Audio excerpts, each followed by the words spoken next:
life. Sometimes in life, after a hard day's work, whether you go to a job, or you're at school, or even if you just had a bad day, sometimes you just want to go home, kick back, and watch a movie, or play a video game, or just watch a couple YouTube videos. But sometimes, it ain't gonna cut it. In today's society, TVs, they just don't cut it. They're too small, the picture quality's too bad, and it just sucks you out the experience. Now tell me, do you ever feel so bored that you just want to die? Do you ever feel so goddamn just upset with life and just wish that you could just escape into a different reality? Well, I've got good news for you. Oh! Now I know what you're thinking. Who am I? Well, my name's Craig Crumpet, and today I'm here to talk to you guys about virtual reality, the entertainment of the future. But what is virtual reality, you may be wondering? Well, virtual reality, or VR for short, is the technological marvel that is taking the world by storm, and the media by storm. From humble beginnings as a simple wish in the minds of many young dreamers, to transitioning to the experimental 90s phase, where developers, including Nintendo, tried making their own VR headsets with less than stellar results, to today, where VR is still being experimented upon. We still have yet to perfect it. We have a long road to go. But if you will, please join me as I take you guys down the road on the history of VR. Virtual reality, or VR for short, is defined as the computer-generated simulation of a three-dimensional image or environment that can be interacted with in a seemingly real or physical way by a person.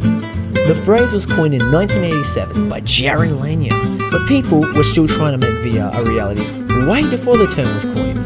VR has actually been around long before the 80s, going back so far as the early 1960s with the creation of the Sensorama. While many today would take one look at this thing and call it a sorry excuse for an arcade machine, it is actually more influential than you may think, as this bad boy is known as one of the earliest forms of VR. In 1957, its inventor, Morten Hellig, conceived the idea of a box where you could stick your head in, watch a film, and have all your senses stimulated.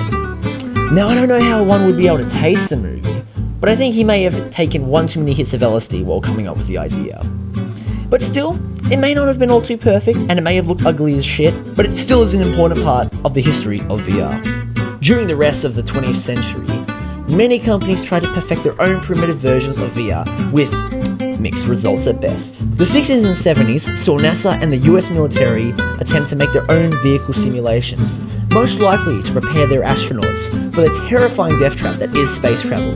Cue to the 90s, with video game companies like Nintendo attempting to make their own VR headsets to enhance gaming experience, creating, arguably, one of the worst VR headsets ever created, the Virtual Boy. And as many know, unless you had a fetish for the colours red and black, the Virtual Boy was a complete piece of trash that makes the Sensorama look like a gift from God itself. And with the beginning of the 21st century, VR appeared to be dying in popularity despite all the possibilities it had. That is until 2012, when a Kickstarter was made for a VR visor called the Oculus Rift, which may have had a pretty mediocre lineup of games. It made up for it by being a pretty decent start to a new obsession over virtual reality.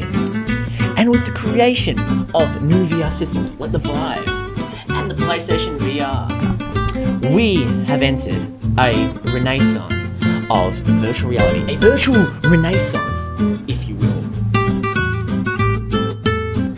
Now, I know what you guys are thinking. Jeez, this is so boring. Why should I care? You're right. Why should you care about the history of VR? Why should you care about these old people that are probably dead or senile at this point?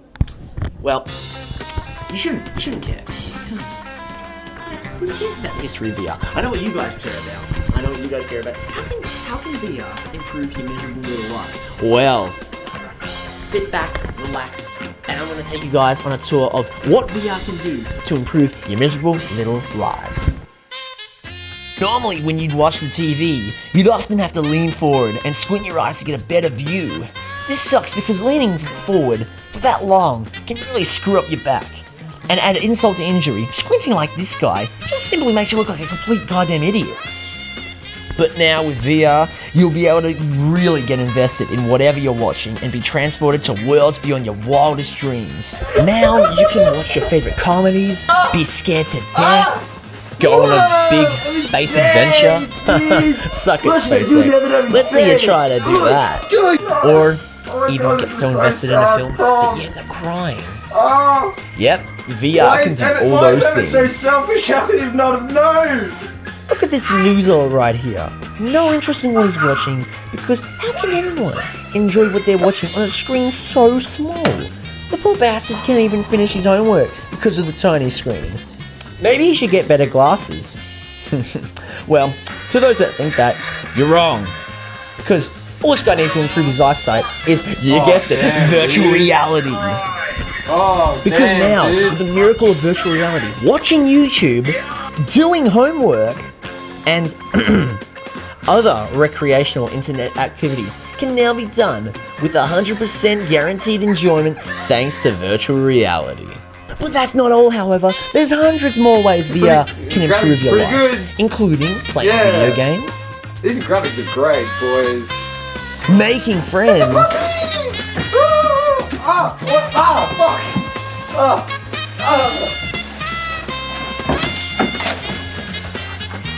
no, we need the VR, or even driving a car.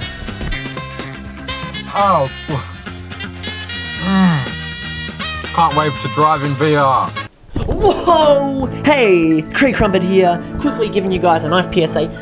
If you're gonna drive, don't drive with a VR headset on. It may seem like fun, and it may seem more amazing and magical. Don't do it. It's not safe. Did you know that a lot of people die while wearing a VR headset on their head while driving? It's true. It's shocking. So, after all that, what do you think, my friend? Are you ready to embrace the entertainment of the future? Are there any health-related concerns that come with the virtual reality? No. Of course not.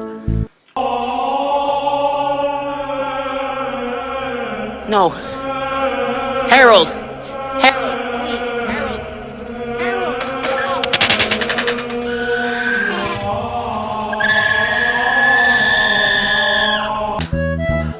Of course not.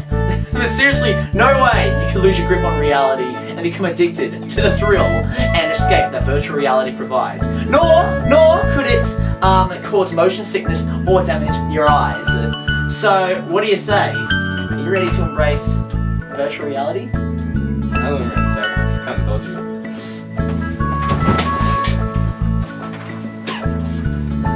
No, don't listen to him. He's not right on the old noggin. Too much of that YouTube and that TV and that rock and roll. You know what I'm saying? Nah. Now, what do you say? Are you ready? You should. You know what you should? Just go out and go buy your own VR set right now. And who knows? In the future, we could be experiencing full-body, Ready Player One style virtual reality experiences where the only limit is your imagination. I'm Craig Crumpet, and this has been Virtual Reality, the entertainment of the future.